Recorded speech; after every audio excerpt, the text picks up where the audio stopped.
Oğlum keşke maçları izleyebilsek Twitch'te ya beraber. Çok eğleniriz var ya. İbrahim, Ferit Bey, BBL'ye transfer olacak 3 kişiyi ne zaman açıklamayı planlıyorsunuz? Sabırsızlıkla bekliyoruz. Saygılar, iyi yayınlar. Çok yakında abi. Çok yakında. Çok yakında.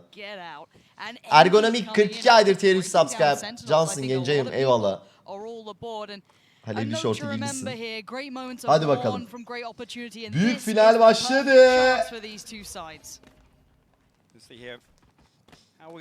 Let's go Gambit. Hadi oğlum Nets. Hadi oğlum Nets. Previously here again, that's going to be in that position where he's going to try and work himself up short on A, but got to post it outside. Actually, it's a 4-man lean for Envy over towards B. It's only going to be FNS here to hold down the fort. Obviously, yes, he's got the utility to depend upon, but there's a time limit on when you feel comfortable with this. So once that starts to tick over, I'll be curious to see what the look is on the other side. And if they're going to get proactive with this or if it's simply a read. But while this has happened, shower control has been gained. Matchup'lar mirror mı? Aynen, mirror matchup. İki tarafında hero'ları aynı. Ajanları pardon. Allah rızası için Gambit'i övme mi? Niye lan? Ha, curse'lerim diye mi? Baba biz konuşmuyoruz. Bu lan. Actually going to leave Chronicle in position, maybe to again just try and bait something out. Ghost atmışlar. Armor'la oynuyor. Aa, Crashes timing yedi. Lan vurun şunu.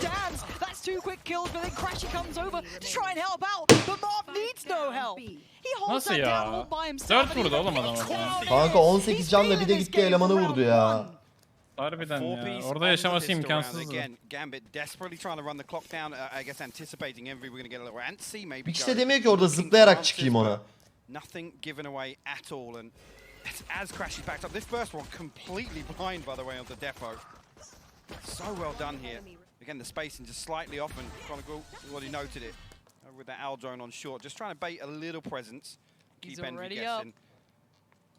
Ferit Curse'ü. Ne yapayım, yaşamayayım oğlum ben o zaman. Hiçbir şey yorum yapmayayım amına koyayım. Neyi tutsak kaybediyor ya. Dalgın maç yeni başladı chat. Ölmüyor. Öl diyenler var chatten. Chat siz iyice şaşırmışsınız ya. İyice veletliğe vurmuşsunuz ha. Şu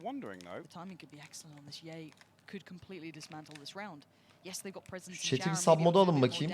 Hiçbir şey okuyamıyorum ona bakayım.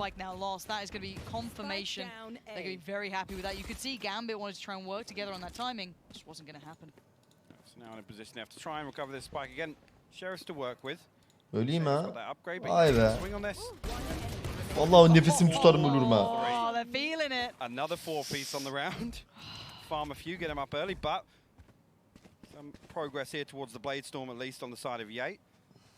He will join Marv actually at the top of the leaderboard on that side.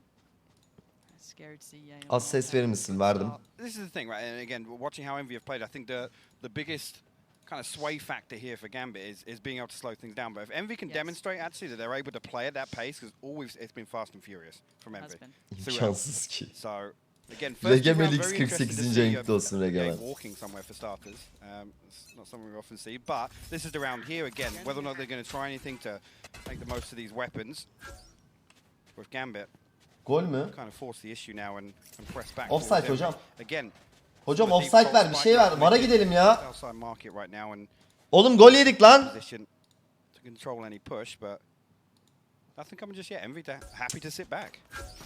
Yeah, and I want to get your thoughts on the map, Vito, and everything else. Once this round's concluded, we can kind of talk bigger picture here, because best of fives do change things. It is that marathon now. It turns away from the sprint. You've got a couple more maps to play with, a little bit more room to veto the order. It's all paramount, and that's something I want to get your thoughts on, as well as the desk, who definitely laid out some of their, I guess, worries and concerns for either side as well. But for now, we look at Redgar beginning the process of maybe trying to clear towards Shower, but there are two players on the other side, and Victor's going to take this opportunity to try and slip up close. A pop flash potentially could provide great opportunity, but no, actually falls away from that. Will play safe, but confirmation hand at least off the back of the flash, and it sets up someone like Ye. And once again, if Ye's going to do this, if he's going to be a constant thorn in the side, Gambi are going to have problems with this. There's no fear being shown. A good flash. Nice. FNS had no chance in that Al moment. lambayı alın. Transition. Oğlum lambayı almadan bak olmaz o. Victor's on the back. Tucked in towards that cubby side, but Spike's being planted, and they haven't quite cleared this yet. Has he got a chance for the timing? Yes, he does. It is traded, but now keep in mind that quick flank coming in. And there's actually 2 members now. One they line up for him. Nats and Shade off from Abi ama dedim ama yani lambayı almadan olmaz o iş ya. 15 seconds left on that recon, but it's like Bir de bakmadılar bile yani. O da saçma yani. Almadılar, bakmadılar. Çok güzel şok dart lan. Gonna have to respect 6 him. can. HP is still alive. I don't know how he's still standing. And Chronicle is playing that time limit as best he can. Yay, what are you going to do with this one? Chronicle ain't going to mess this up. Surely not. Keep those nerves of steel in place. The Nice oğlum Chronicle. Çok iyi He oynadın lan. gets caught, but let's talk about context to this. That was a bonus for Envy. Yeah. That was not a full purchase. Marv finding those frags then was the gateway right back Teddy, in. sen Serhat abiye haber verdin Pressure mi? coming Bugün through için. as well. This man's on a mission. Yeah, he's able to thread his way Ben right into grupta the backline sanıyorum lan once again. Serhat abiye. Find actually the location of the spike adamın within this haberi yok default, maçtan. which again is something that we want to see Gambit address this now. It's not committed in the early round, but yeah, we know Fener Gambit maçı like deyince to go aklıma for a geldi 30 var ya. seconds hit. They like to run the clock down. This is a major concern. If Ye's consistently going to be able to find that space and find the spike as well, it's the second layer to that concern. I want a Red Bull clutch to start this off with. There's so many individuals now having very, very big starts. Oh. Quick flash, didn't get much for it, but Ye does get the blades out, so he's going to be happy with that. After the belting start he's had, it's not too much of a surprise to see it coming in this round. Now on the other side, the purchase. Yes, they converted the round, but it obviously was at a great deal of a cost. We have now a Spectre, a Guardian, some kind of fallbacks as, wait, how's FNS found that? Was that just straight through the wall, maybe just spamming away, maybe just reading a little of the positions?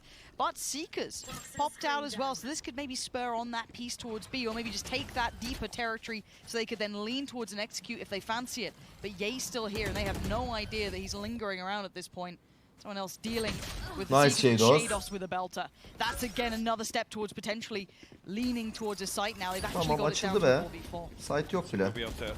Push on through with the snake bite as well, so we'll get site control. Nothing actually an elbow to deal with, and it looks like actually 3 members of Gambit are going to pick up 4 in CT for Envy. No, pushing this. They're actually onto site already here. FNS is so early. He went ahead of the divide, and he just gets the perfect timing on it as well. Finding Chronicle as he tried to fade away back towards Octagon. Now Shados, he does have a flash on this one. There it goes, straight through, gets the pop. Where's the Adam çözüyor. Marv crashes. They are making this look way too simple right now. I'm getting a bit nervous here now. Let's then take this into the conversation of what happens in the map pool if Envy come out and they're Fener'in pozisyona bakıyorken. really solid. FNS on this timing was great. Chronicle No, had no idea. CT'den dümdüz çıktılar, vurdular mı? Best of fives, they're a little different. He belli bitti derken sana demedim. Çözüyor dedin ya, çözdü bitti yani. Hayır, nasıl aldılar site'ı? CT'den dümdüz çıktılar mı? Kanka Aslı ulti attı işte böldü dümdüz çıktılar. Aslı ultisi biterken de öldü. Başına atarken. Find that kind of groove. And right now, Envy aren't allowing that to happen. And it's not by countering with aggression. It's actually being willing to sit back and wait for Gambit to make their Kötü başladı Gambit ya. Çok hata yapıyor yani. Açılır. Now at this point, Victor did catch Defo, trying to maybe close that gap a Tamam, little ulti early. harcadı, güzel. Seekers do come through, so confirmation of where this intended hit's coming into. Nats on the overwhelm, a name that we haven't been saying too much yet, but always a critical piece to the Gambit puzzle. A 3v2, HP's low for the mob, so that could have been an issue, but no, the pre-fire on that corner, more than enough to secure it. As Chronicle does have the rifle. Bence var ya Ledgar bu turnuvadan sonra oturma tarzını değiştirecek ya. Now noted by Ye. Bence değiştirmeli zaten ya. Ye is on it today. Şimdi turnuvada alışamaz diye yapmıyor. Kendi evinde oynuyor diye bir şeyden haberi yoktu. Şimdi insanlar ona tavsiye veriyor ve zorla şey yapıyor. Baldız'a sarkan, Gambit'e koç olarak Vitor Pereira'yı alsak, Fenerbahçe'de forvete Nets'i koysak, PUBG'deki Smash ile Fenerbahçe'deki İrfan Can'ı değiştirsek nasıl olur acaba?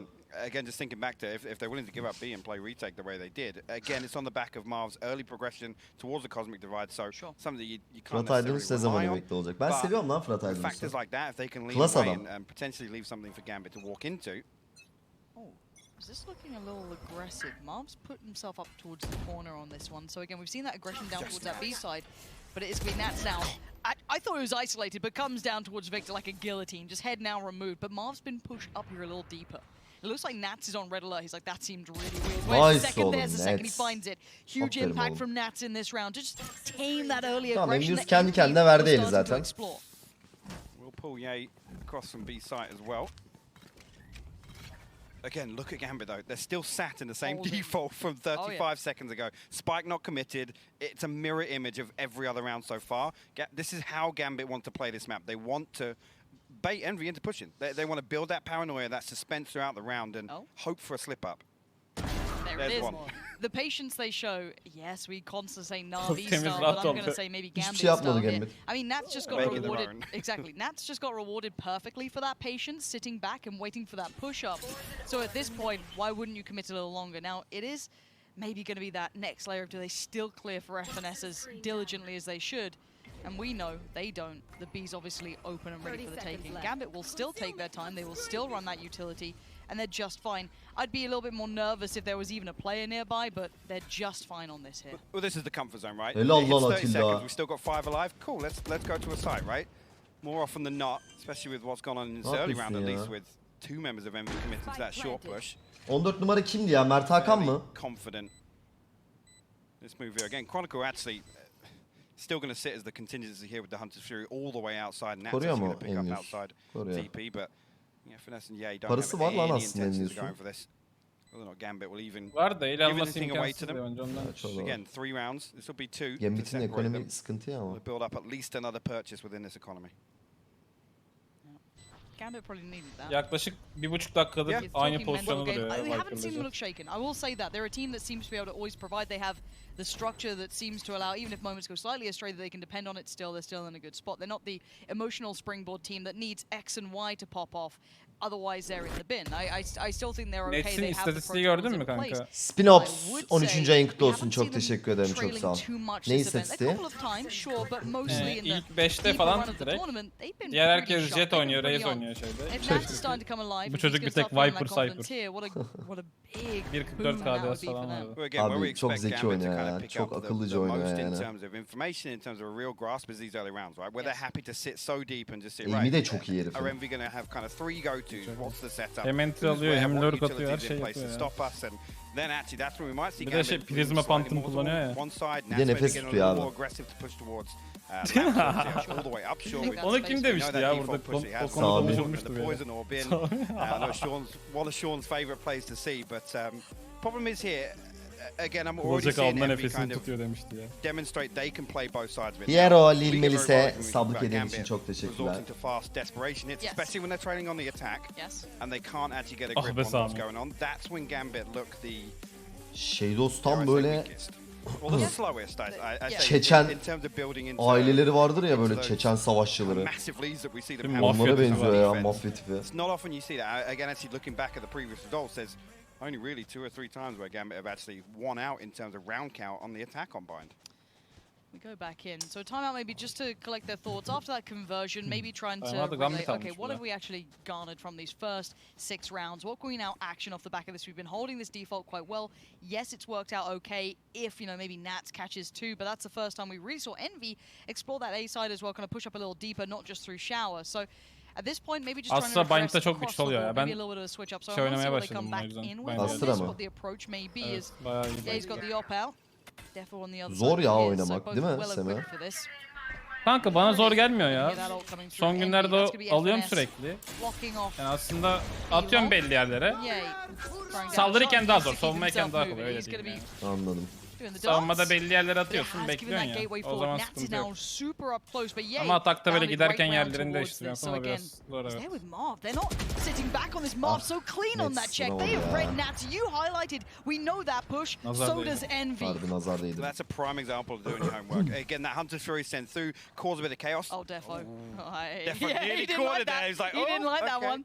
And I do want to talk about that Ye Defo battle because I've been seeing 2 looks for Defo, and very different here. He's found that space, found that room. I think Ye's a whole different beast altogether, though. That man is truly living up to the El Diablo, right? The consistency factor is what separates those 2 players. And again, we've seen Defo drag his heels slightly online. I think that's fair to say. But here, for me, Defo's been night and day. Drone'la mı oynayacaklar? Drone da yok ki amına koyayım. Nasıl girecekler abi aya? Switch up. Aslan ultisiyle girecekler herhalde ya. Aslan ulti var. Entering with the rifle. Yay, going to be on that little bit of a deeper off angle Güzel too, playing over smoke'lar. by Trybox, but there's the dash in towards the side. We are down to about 12 13 seconds. saniye kaldı Anything that orada, denies çok the zor. spike 10 saniye. is going to be denying the round, essentially. At this point, Ye's well aware of the pressure coming on in. Red Gas gone down. Crashies was so prepared for this. Spraying in wildly, deny the spike plant once again. Time, it's gone. They've run out of it. Oh, It doesn't matter, boys. You've made a bit of a fumble Ben on this Gambit'i one. mental olarak şu an hazır hissetmedim bu filmde. Amına koyayım vuruşa bak. Defo will slip out of line of sight. Şöyle yaptı adam öldü ya. Again, that's the one. Unless there's 5 alive again, actually Shados desperately trying to still bait some presence over in Hooker the whole time this is happening. Again, Nets nasıl bunu vuramadı they've read ya? this perfectly.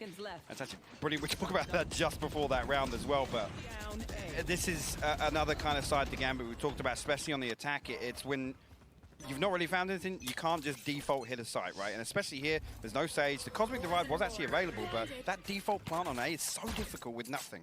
And let's then talk about Envy on the other side showing such patience. Yeah, They knew that clock was low. They Röveşatayı were not gördüm. taking super risky fights. Kim attı o röveşatayı? On the back of site, Barış allowed ama. that clock to be the worst enemy for Gambit on this one as Defo is going to be noted but not really affected and can continue to go up. Now we do have a slightly forward position coming out from Ye as well. I want to see if he does decide to go walkabouts if he feels the timing, who knows.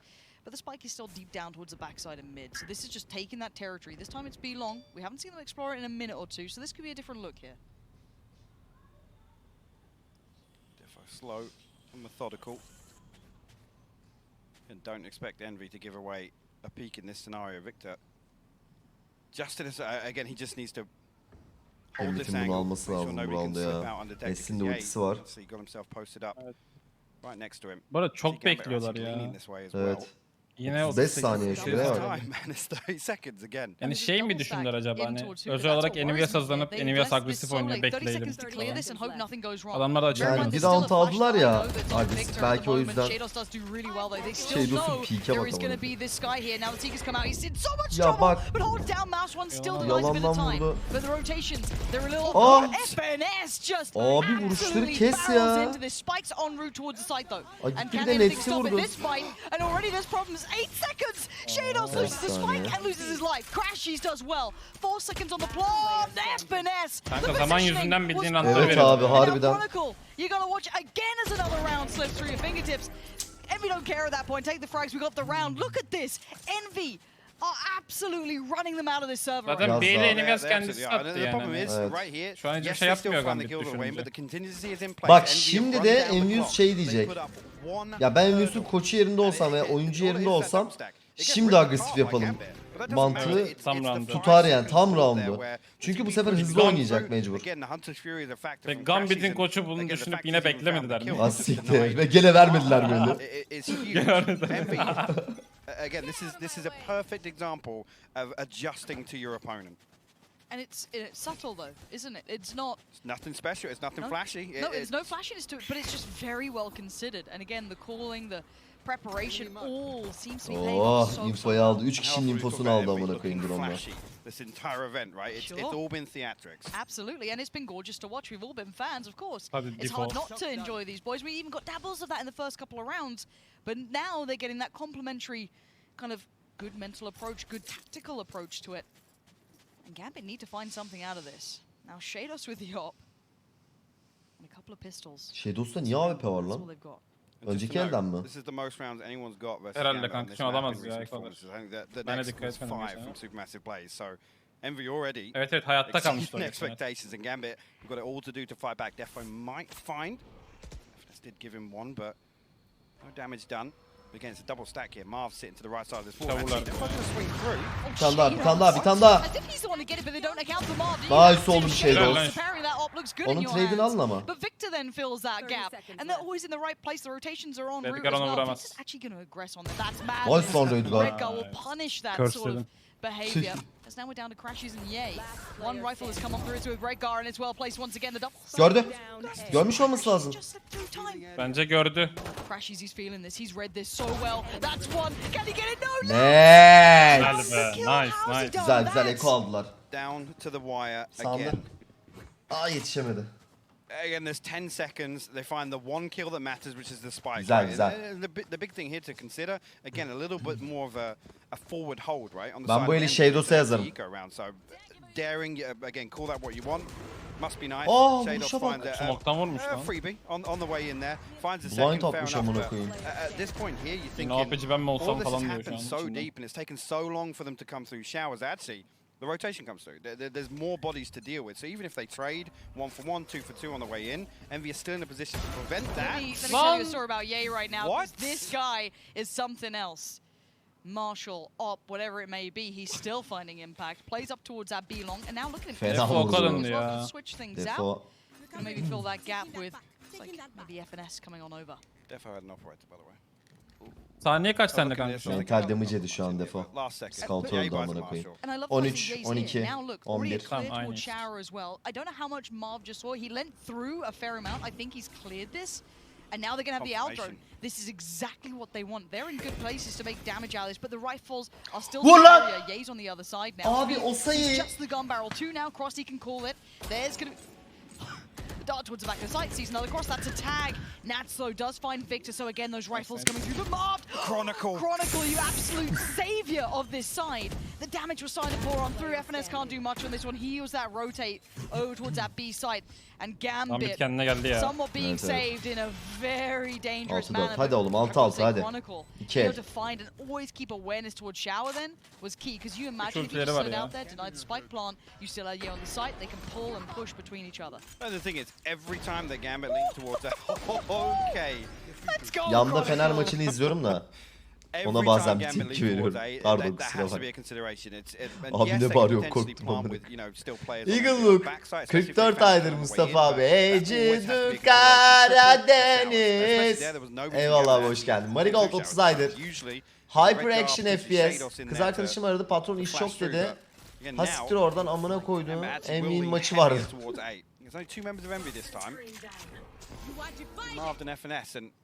Oğlum ne çok Envy fanı varmış amına koyayım chatte. Yeah, good clear, close. Ult gets popped. Again, not much being found for this. Spike going in. They don't really have much of a say in the matter. Marv, how have you got that on Shados? Nice oğlum Nets. Spray towards Nets will not find its intended target. Nice oğlum. Tamam Nets yaşıyor. Sıkıntı yok. Ult now just ticking away. Ye on the other side. Spike is down. So again, time is so favorable, and Nats has just denied this entire slice. But look at that flank coming around. Redgar is in such a good spot. Nats is walking this. Çık lan Nets. This is still the contingency plan. Dön. Has fallen, but Nat still stands, and yeah, FNS may consider it, but he still has to deal with it. And now the mad flank from Redgar. What the hell did Ye just do? Come hell or high water, he's still a problem. And Crashies is on the defuse. Envy. Ya geçen ne yapmışlar? 31'e 9 oynamış lan. Kanka çok iyi oynuyor. Çok iyi oynuyor. Bakma katkısı çok büyük yani. Ben izleyemedim hiç maçı ya. At this point here, they have to buy time for Redgar to come Sentinels'a karşı falan da çok iyi oynuyor. Oğlum elemana bak. Bir mermi atıyor amına koyayım. Kaç yaşında ya? Was that 3 on site? Yes. That's absolute madness to me. He walked into the Viper's pit just coming through from pipes, and I'm not sure what the setup was on the other side. I know we were sat watching Nats, but he looked in a position to stop that from happening altogether. No, I'm with you. We go again. This pace looks different though. Gambit not holding that traditional default, a heftier lean towards that B site. Yeah, he is here. No op this time, but he does have the ult.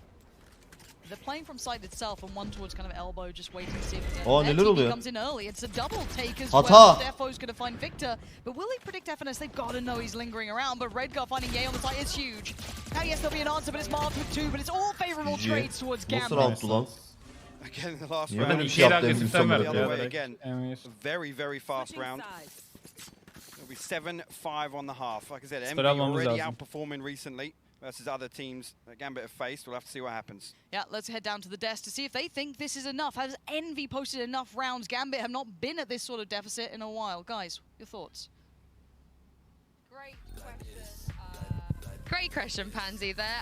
Let's take a look at this map so far, because like Pansy and Hypok have been saying, in recent times, no team has gotten this many rounds against this Gambit side. Barla, what do you think about that? Yeah, I mean, that's pretty impressive. I have to say, that's very impressive, and everything they've done in this is honestly a masterclass from the beginning to the end. The way that they had that 4-stack on pistol, I was already like, okay, something special is about to happen. In the next 3 rounds, they compounded their advantage by taking double orbs. And Gambit's just sitting there like, I'm just sleeping right now. They're like literally just sitting on the other side of the map waiting for that to happen. Bok yedik, yatmaya başladılar ya. Because we're seeing a Gambit that is literally playing Gambit. They're super passive, waiting for Envy to push. And Envy has done all the research and all the homework because they knew that they were going to see Bind today.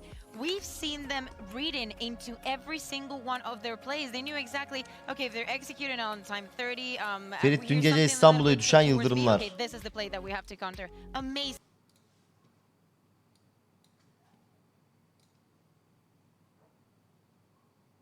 Oğlum bu ne la?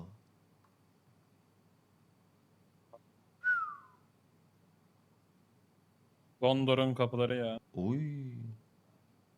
Korktun mu kanka sen de? Kanka burada olmadı bir şey ya. Bir ara akşam böyle bir yok yarıldı ya. Bir ses geldi şimşek. Tamam o sırada seninle Discord'daydık. Buradaydım ben aslında. Ha doğru. Burada duymadım sesini yani. Ama perdeyi açtım uzaklarda. Senin o taraflara doğru şimşek çakıyordu işte perdeyi açtığımda. Bizim bu tarafa gelmedi. Efso görüntüymüş. Bir de dün havada sıcaktı yani, öyle çok soğuk değildi yani direkt. Evet. Fena. Pansy and Hypok, let's see if they can keep this up. That's the big question, isn't it? Is this just the start, or will it carry on? Can Gambit find that fluidity on that second half, or are Envy just reading this so perfectly? This has been something on our Öğlen mind here, uykusunu and I çok feel like, seviyor. at least in that initial half, we did have Envy having the correct answers Ne to bu? the Gambit puzzle. Ya ben de bir ara öğlenleri uyuyordum. Whole new dynamic. Yeah. Akşamüstü uyuyordum ne güzel ya. Çok iyi geliyordu. Oğlum! Şey dostum bu şeyi. Efsaneydi abi. Helal olsun Defo. Start things off and 1-2. yeah, now actually look to Mal counterbalance gibi that gidip actually with 2 other members pushing up. Bu da mal gibi Here gitti. actually, if Gang finds Onu this, vur. it could be the entry. It could be, but Chronicles could have crashing. So Ay, actually, there's SG still amına a koyayım. lot of favor to Gambit in this round. Now they know this player's coming up. Look, Oh! what? Okay. Shados, you're a lucky boy to keep you alive, and Ye's in trouble. Ay, He's been helal taken lan. out of it for standing Gambit. Oğlum adam kurt Great kaptı gene de positioning. headshot I'm a little atıyor curious tatlı what happened ha. with FNS there. What was the intention on that Kalıyor, walk up? yapıyor? Because it, as you said, it couldn't have been Üstündeki easier as a Bershka mı? start. No, it's not the person you'd expect to see. Obviously, push out on the backside of the flash as well. I think already you've got to anticipate there's somebody else in position to Aynen Bershka. obviously swing on that flash at least. But a little weird. Maybe that was just an attempt to push and pull on both sides of the map there and create a gap somewhere. But not an awful lot achieved there. And again, like I said, not especially not on this round. Well. Unless he's got a marshal, which he has.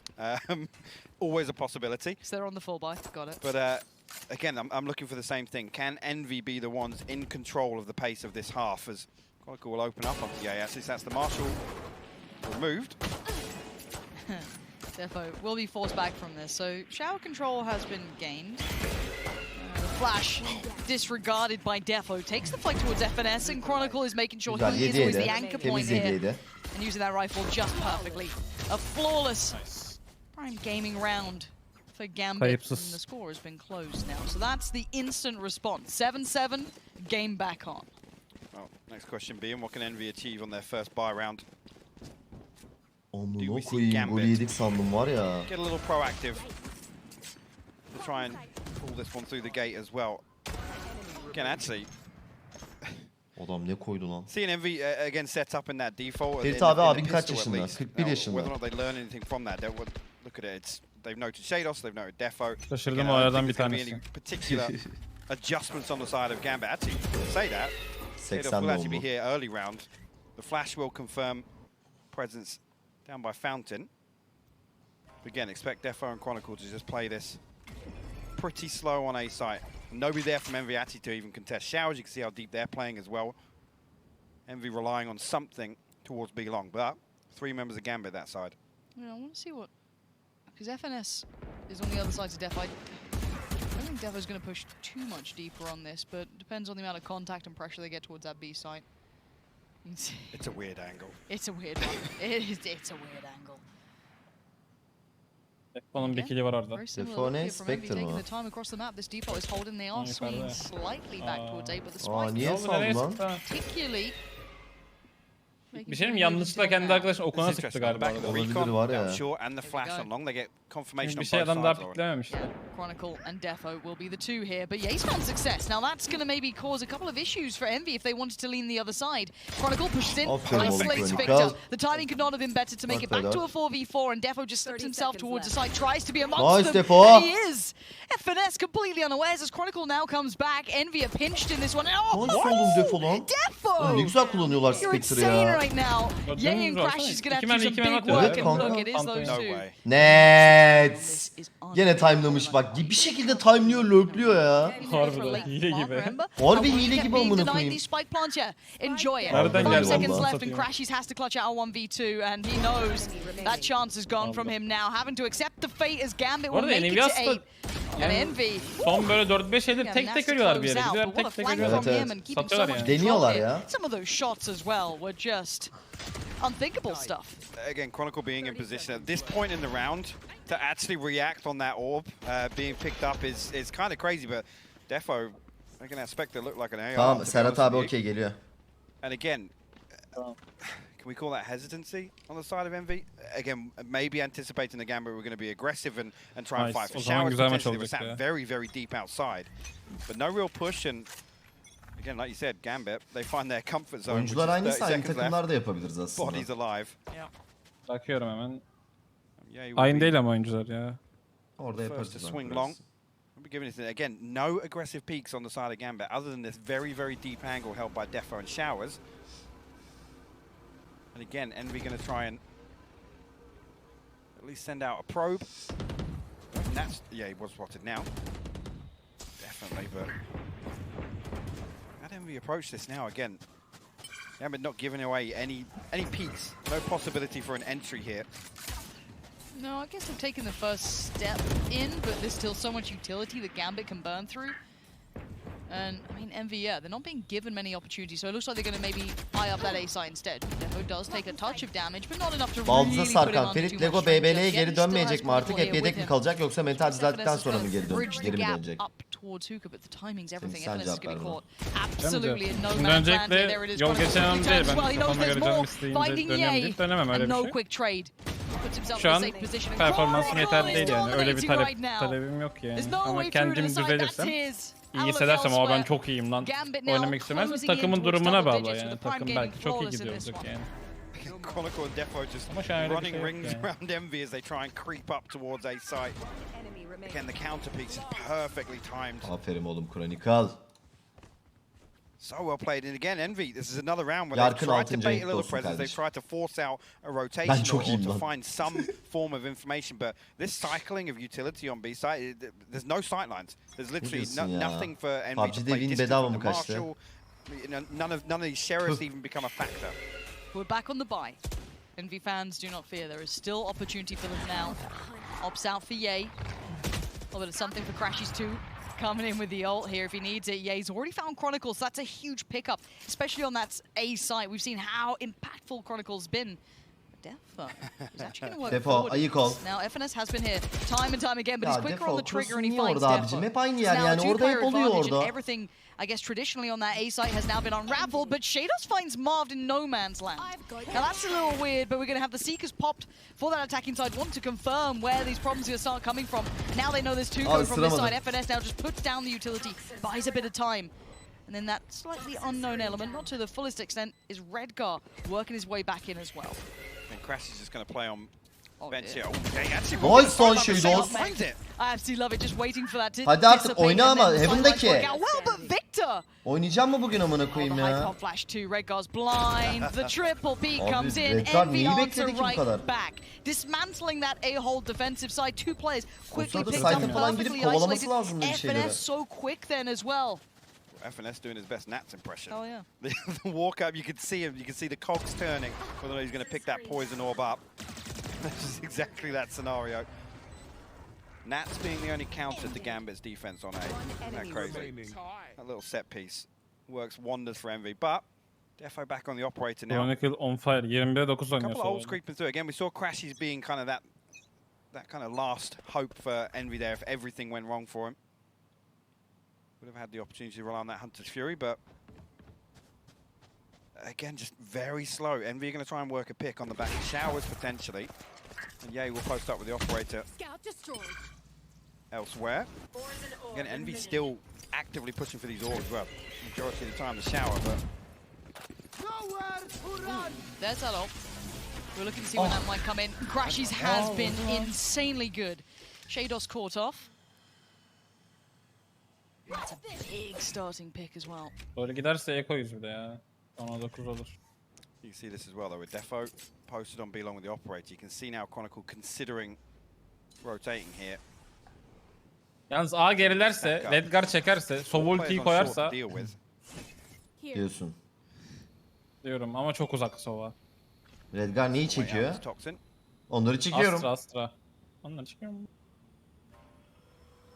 Again, perfect time as well. The Astra utility, you can see it in unison here. Just Yok, the timing of the kanka. utility is perfect from Gambit, but they won't find it enough it, and Envy will creep through. It's fine time at least for Chronicle to Nets come baba up orada ya. has his ult. So that's now going to be a key piece to this to buy a little bit more time. Maybe Nats is off angle now, gets a bit more play. It does. In perfect synergy. These boys just find the timing whenever needed, but a dive towards the side from Ye. Quick response from him, but Redgar on the trade. 10 Crash is now going to suffer for 10 13 saniye. seconds. Koş koş koş koş koş koş koş koş. Defo koş, defo koş. Want to get towards that B side, leave FNS over here for a second Zıpla oradan, longer. CT'den. Now speaking of seconds, we're down to 5. Plant comes through and Envy going to try and flip it on a dime. The retake now has to adjust all the way over, and it gives Ye a way better position to hold this. He misses the shot, and Defo will at least catch him in the leg, but 43 HP is more than enough right now.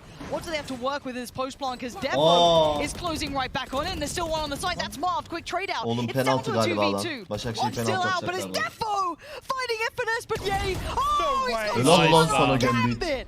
Gonna make it to double digits. And what a way to play that back in. I thought Envy had cracked it with that TP. And honestly, I thought Redgar slight misuse of the utility there. You can see vermedi mi penaltıyı? on the dropout from Hooker instead of using that gravity well to deny that plant. Again, you got a gamble of where the plant comes through, but what a recovery right there from Gambi. Again, to hit that rotation at the time they did on the side of Envy, perfect. They had enough time, I guess, comfortably to find the plant, but not enough time to set up accordingly. I think with Gambit stacked up. Chronicle var ya harbiden on fire. They had all the time to work their way out for the recon bowl and all these other factors that become key for Gambi. Çok iyi vurmuş şu an. Elilsin. Because Envy have used everything on that execute. Şeyin elilsin Defo'nun ya. They bail out of that. They have nothing left. No. Here we go. Defo gonna make it be. Dedik be. Ye's gonna fall on this. Söyle birkaç kişi daha söyle. Rifle mob still got a rifle to. Nets de böyle bir tam şey olmadı ya. Isınmadı gibi değil mi? Aynen ısınmadı gibi. Sit inside Hooker here. Right there too. Oh, the Aldro, he did. I don't think he even had to do it, but the bomb flush is perfect, but Crashies could not care less, but there's the cubby, and nobody puts that to the corner. Kills, and the rifles, everything, every small margin that everyone use removed. And this is the concern, right? You wait for Gambit to just get something on their attack in half, because they find this groove on defense, and they dig their heels in. It's so hard to counter this. Again, actually, I thought Shadow sees that Aldo and he's going to swing on that, but actually tried to pop flash out, and I think that's the whole reason. Right-clicked on that, man. I mean, it's Crashies. No, you're Fenerbahçe'yi söv. I'm so Fenerbahçe de bok gibi oynuyor ya. Yeah, but it's Crashies. Bir bok olmaz ikinci yarıdan. Yenildik Başakşehir'e. It's Crashies. It's got a classic. 11-8 now. Gambit taking the momentum way off from Envy. And I thought maybe a timeout might be coming in for Envy soon enough here, because if they're starting to feel like they don't have an answer, they'd be up against map point. It is a best of 5 though. Oh, and God. Redgar's got a judge. He's in Is really quite good in this position. Flashed up, still blind. Can't use it. Second to follow. Didn't catch him. Redgar's fine, but actually somehow Victor still wins the fight. So now they've got at least the stepping blocks towards the side that they want. Nats is still here though, and he can be such a nuisance, such a problem, such a time buyer as well. Taken, but that spike keep that in mind. And Chronicle was in their spawn, but Crashy's predicted it. So many weird things going down, but Nats is still here, and that's what I want to keep in mind. He was still lingering around a little while longer, but Hadi oğlum on the defo. other side. Do they even think Nice. Crashy's none the Tamam wiser. tamam kal. Nets kal. Nets kal. Defo on this. Dönme sakın. Hah B'ye geliyorlar. Kaldı. And with no follow-up, surely this is called out. Yeah, it is. Vermez böyle. Vermez. And Nats will just wait patiently. Güzel defo da geldi. Defo gitme oğlum. Boş ver Ari tek ya. Two players creeping up. Nats. Does he see him first? Yes, but he misses. Ah be. Yeah, he brings hope towards Envy as now the site will be theirs. Spike en route. They will be planted. Defo, what can you do with this? Spike planted. Not impossible, but certainly not easy. Could he catch him on the way out? No. They're both going to be sat towards that long side. Maybe a longer rotation for Marv. Bak attın smoke. Direkt çözdün. Yarısına getirdin. Defo touches the spike, looks towards Hookah, sees nothing yet. The timing's not there. Marv will finally make his appearance. He knows where Ye is, but now he's had to use. Nice oğlum bu bir. But what? That shot was so quick. I thought there was a chance for it, but Marv, safe pair of hands. Nets'in fail'i gördün mü? O sıra başka bir yere bakıyorsun. Yok gördüm vuramadı bildiğin. Bence hiç piklemeyecekti abi. Yeri güzeldi ya. Ne gerek var ki Hookah'ya pike? Böyle uzuna kol atsa tamam mı? Direkt Hookah'ya böyle açılıp. Evet ya. Bir de öyle durumda Hookah avantajlı oluyor ha. High ground'dan bakıyor yani. Bir de sadece kapısı gözüküyor. Vurmak zor.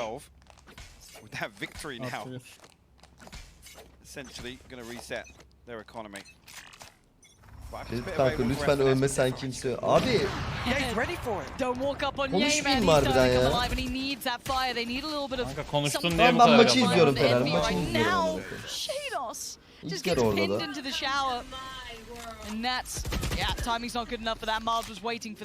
Herkese flame atayım. Bok gibi maç amına koyayım. Böyle final mi olur? Hepsi kötü oynuyor. Ama Envy bayağı iyi oynuyor. FNS, Yay falan. Maşallah var yani. Ama bunları şimdi söylüyorum ama işten söylemem lazım. Yusuf tut abi salakta kal. Abi öyle işlemiyor ki o. The fact that Gambit plays so deep on some of these defensive rounds, it burns up so much of the clock with Envy actually again trying to be the ones Aynen öyle Kingbaker ya. find something before they make a decision. Party Time 15. ayınkta olsun. Jacob TV. Host için teşekkürler. Artun Rap 14 aydır. Yüce Fikimon 13 aydır. Çok teşekkürler. Ben konuşmayacaksam niye buradan izliyorsunuz oğlum? Gidin Valorant'tan izleyin.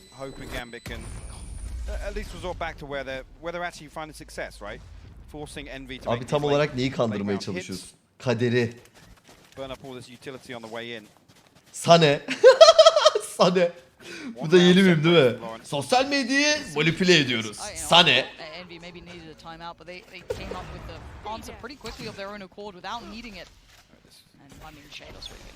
I think Shados is thinking, oh yeah, he's going to bounce that into the corner, so I'm going to move it. No.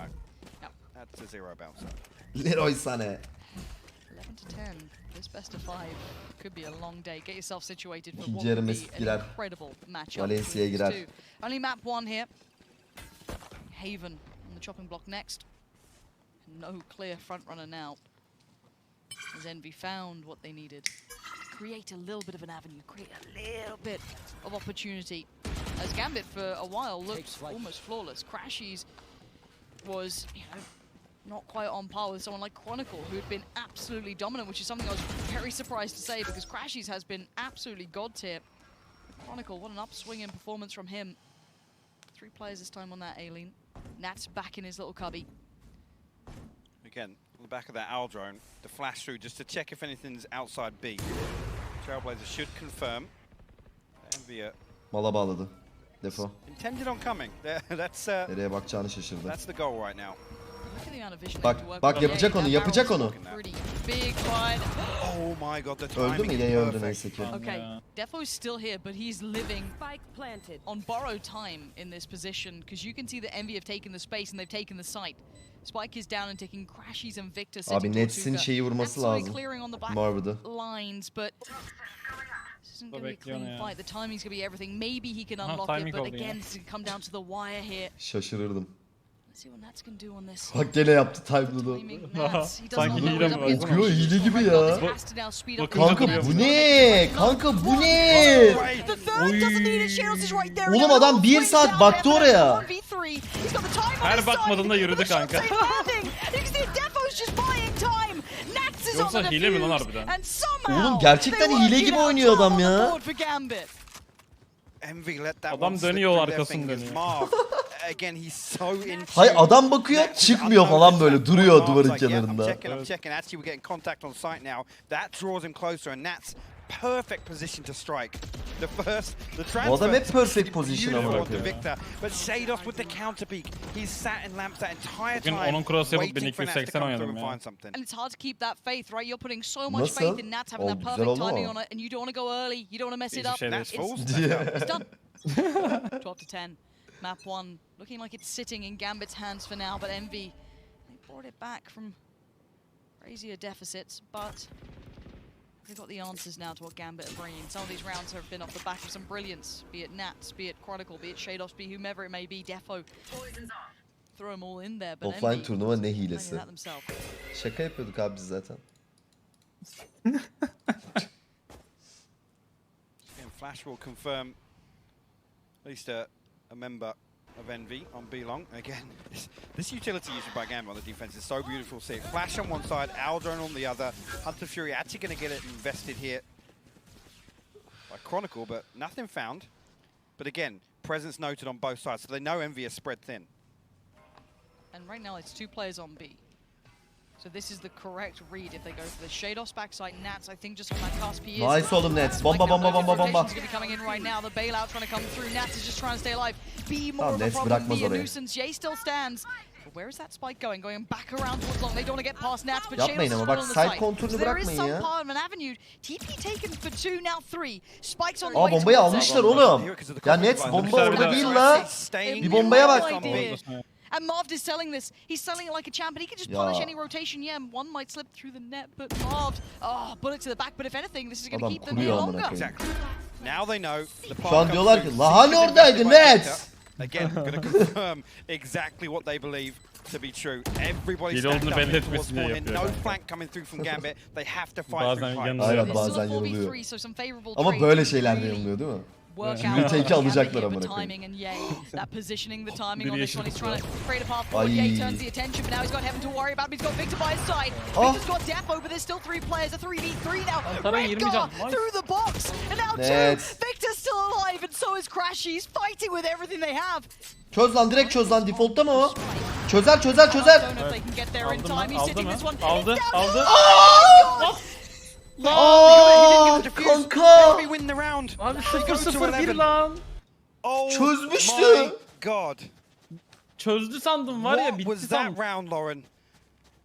Envy again, they've been böyle trying to salise falan ya.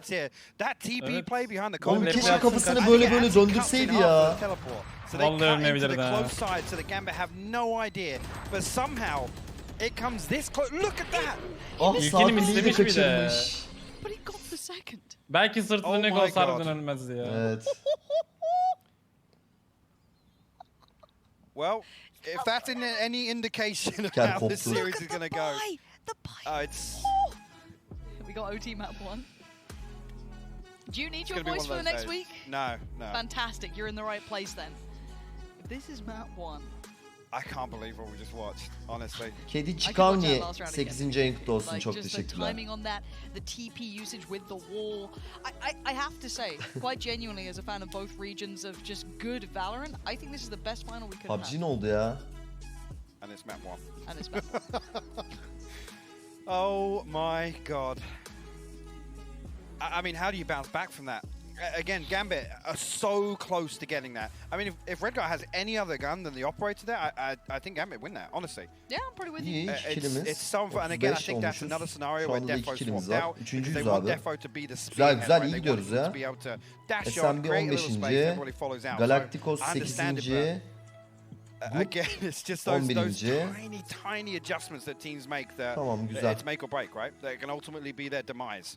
But Galacticos biraz sıkıntı, 30 kilo var. There's another round of regulation to play. It's just there's a Bucky. There's a Bucky for There's a Sheriff. There's another Sheriff. Chronicle the only one with a rifle. Full utility, light armor. Yok burada amacımız şey olmak. İlk 4'e girmek veya Türk takımlarının üstünde olmak. Türk takımlarının üstünde olursak eğer otomatik şeye gidiyoruz. Global Championship'e gidiyoruz.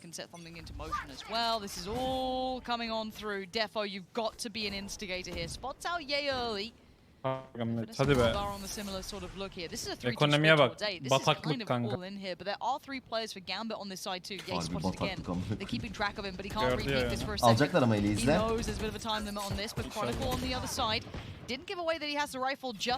Öyle defaya bakıyor. Tifo. En az 2 kilim var. Yap şovunu oğlum. Lambayı almadılar, güzel. Oğlum çıkın lan bir anda, beraber çıkın amına koyayım. Nice lan. You're not getting it on Defo right now. It's Redguard found crashes. Hold on, it's a 4v3. This buy was absolutely garbage from Gambit. Defo oradan Q ile geçer. And there are those seekers coming down, at least from the attacking side. So Shadows now going to be noted. FNS wants to close that gap. Nereye gidiyorlar? But can the rest of Envy stay alive? That's a bigger thing. There's a TP, and now look at FNS. He can lock these players in. Redguard hayır. Kanka. This is going down for success. FNS Hayır ya. slicing through them. Abi net. Envy A'ya somehow dönüyorlar. turning this back around. Yo, B'ye gidiyorlar. FNS's positioning then just saved them. Ah be oğlum. 30 HP at a sheriff. Redguard boynum koptu amına koyayım. Belin kırıldı ya. He finds himself in a 1v3 to prevent this going to overtime on map 1. Kanka yemin It's ediyorum. going to take him a long time Yani to şu get aklıma over geliyor that oynarken bile kendimi dikleştiriyorum sürekli. Boynumu kafamı yukarı falan kaldırıyorum bir sağda. Tribe girdim. Kanka çok kötü ya. You can see already FNS posted up in hookup. That's the first one to find if he needs to. Still a tricky angle clear. Not gonna happen. FNS, you're a hero. Gidart's 18. renkli olsun. Çayser 12. renkli olsun. Dark Space 12 aydır. Tram 12 aydır. Hoş geldiniz. Because you know that Gambit had to respond completely to this because they had nothing to work with. FNS, time and time again, at this event especially, he's demonstrated his ability to just have a completely different grasp on a round. And that position there to thread the needle, get to pipes. You can see the ping coming through. I think Gambit initially like, somebody may have walked pipes. Maybe there's a chance. But there's no clear. I think Defo tries to bait a little bit. Shados is thinking, yeah, there's no way, right? There's absolutely no way. And it absolutely rips. Ben de mi öyle oynuyorum? Yok lan. Öyle oynamamın imkanı yok ama. Ya ben normal kambur. Şöyle yapıyorum. Adam şöyle yapıyor yani. Belden de kırıyor, anladın mı? Böyle kafa böyle amına koyayım o ne? Ya benim hiç olmazsa şu götümün üstü düz. Yani böyle oynuyorum. Buradan sonra kırılıyor. And that right there, perfect example of what he's capable of. A timeout to start things off at overtime. Why not? Monitör de aşağı bakıyor. I mean, I think both teams know how much map 1 can mean to how this spirals. This is huge. Again, the desk touched on this. We go to Haven next. Now you look at it. Teraflex 5. renkli olsun. Why is it only 2-0? Well. What do they play on?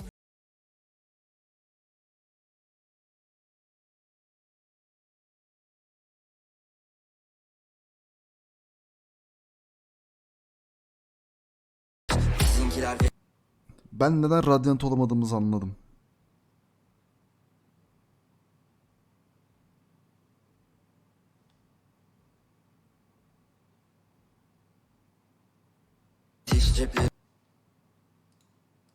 Suami'nin götü kalktı ha chat. This is really interesting though, because Gambit are going to start on the attack. Ne diyor bu? Looking as if it's going to be a quick piece. Now, this is the one round we've had to see Envy. Going to be a little proactive. Diğer 2 kişi kalmış. But only as 2. So if Gambit Bir daha öldü, bir kişi kaldık. Very quickly, they might find themselves onto B side. Victor is in trouble. Does it get? Evet 2 yayın açmaya başladı. Hareketlere bak ya.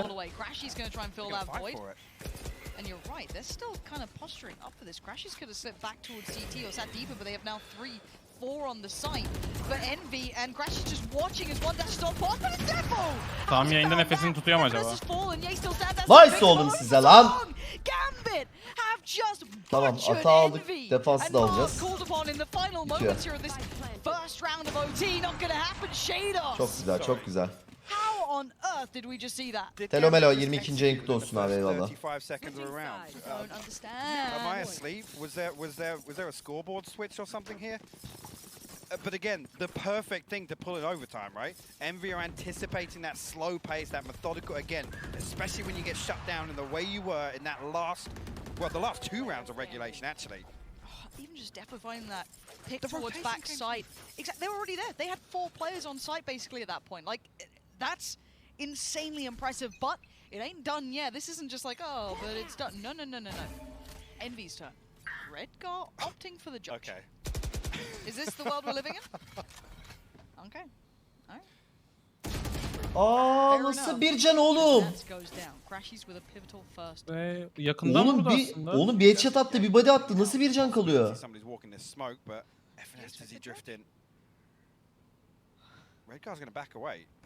Oğlum nasıl olabilir? Kanka ne vandal difi oğlum, yakından vurdu. 140 artı 9 mu vurdu amına koyayım? Well, ne yapıyorsun I think Redgar now we ya, can say 2 kardeşimsin. uncharacteristic rounds from Gambit. Wait and see what happens, but it's got a little weird, yeah. It's gotten weird. And Envy will love that. What a great start too. That's what they look Comfy for the picks. entire time when they're They never got attacking given up. it. Yeah. Never got given that. They had to fight so hard for any of these site hits, but now, yeah, okay, yeah, no, fight us whenever, dude. That's great. FNS though, pinged out, is going to be revealed and punished. Now, with Chronicle still here, he's been having a belting game. 30 seconds, a spike yet to fully commit to the site. They had to clear Chronicle and they do. Yay sharp. Shados, now considered as well, been revealed, hiding away. Defo's en route, but it may be a little late now as it's going to be just down to Defo and Envy. Sana bir şey diyeyim mi? Bug'dan gitti ya. 10 canı kaldı abi. Bir can Viper duvarından geçince kaldı. Okey. Sadece headshot attı o zaman. Şimdi gösterir onu ya. Where they were able to find these 1v1s. Anladım. Evet. Doğru. For the entirety of Bir that kere half. sevmiş. And this here from Redgar again. I'm okay with it. Again, it's overtime. Throw something weird in there, something that maybe your opponent's not going to anticipate. But doesn't work out for them. Gambit back on the attack now. Again, everybody leant towards B. There's no nats on A short. There's nothing here to bait presence. But adjustment from Envy. Gambit's pace is still catching my eye. Defo going to try and close in with the back of that outbreak. Going to be forced away, but there is another player in here, so don't think. Oh my god! Excuse Bir me, tane daha var. Ah, Victor Defo so sharp, biliyordu though, ama. finds a quick reply. And now a 1-for-1 trade out, but they know the intention. Victor now not necessarily panicked, but trying to pour that utility into buy time for Crashies to get over here. But you're right, it's the backfill, and it's still a fight. Nice lan size. They just Tamam, açıklarını buldular ya. B'ye rahat giriyorlar. Well, they were on the other side. And again, this pace change has been very uncharacteristic. It's got them a reward. I know how scary it is when it's Gambit to go switch a gear, but Marv having to go through this now, a 1v4. But if Gambit do the similar thing on the other side, there'll be opportunities. The Envy will lap up as Chronicle. Okay, Gambit, critical round him. That fight in Hookah was, in towards, Hookah was absolutely everything. Bu işler böyle Ahmet Han. 26 elde bulabildilerse 26 elde yapıyorlar abi.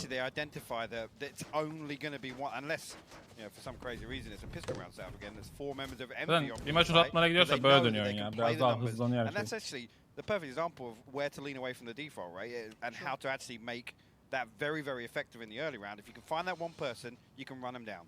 But remember now, Envy just got everything they wanted out of Gambit in that early start. This was what they were dreaming of, and I worry for Gambit if they keep playing into. Helal lan Defo sana. Though Yay being picked up here by Defo is very, very different. But FNS did find a very key frag. Kanka mesela orada body shot attı. Duvardan wallbang attı ama gene de öldü. Kanka benim de başıma geliyor. Ben vurunca hiçbir zaman öldüremiyorum. Evet. Adam bir vuruyor. Wallbang 155 vuruyor bana falan. Saçma yani. Neye göre vurmaması acaba lazım ya? bence. Bilmiyorum, Armor'ı mı yok? Ha doğru, armor yok. Doğru. Armorsız oluyorlar ya. Ay çok iyi lan Chronicle. Ama Wallbang Yapma 155 Defo. elim oldu. Nice oğlum. Chronicle's not letting anyone pass. He's still trying to fight fully blind. But now Yapacak bir şey Envy have yoktu 2 and they ya at least elemanın. have the step towards the side. But look Tamam how 3 ve 2 quickly sakin. Gambit Bırak are on the kursunlar ya, case. bırak kursunlar. 1 CT, 2 towards Hookah. And FNS is just dedicated towards Nice lan Shadows. Victor now in a 1v3. This could be map 1 going towards Gambit. The flash confirms attendance. Helal Victor, lan. what can you do with this one? Tries to turn the flash. He's still just fine, but Shadows, he's not giving him anything. You know that Envy want to clear CT, but he's just not going to let it happen. And Victor knows he's going to have to fight tooth and nail for a single pick in this Gambit turtle up. They let nothing go astray in 20 seconds now. Victor, 34 HP. And it's done. Nice. Leans forward. Map Güzel. 1 was an absolutely brutal Gambit battle 1-0. between these two. Fener'im de şimdi bir gol atar. Sonra BBL de birinci olur şimdi. Diğer maça. Güzel bir bomba.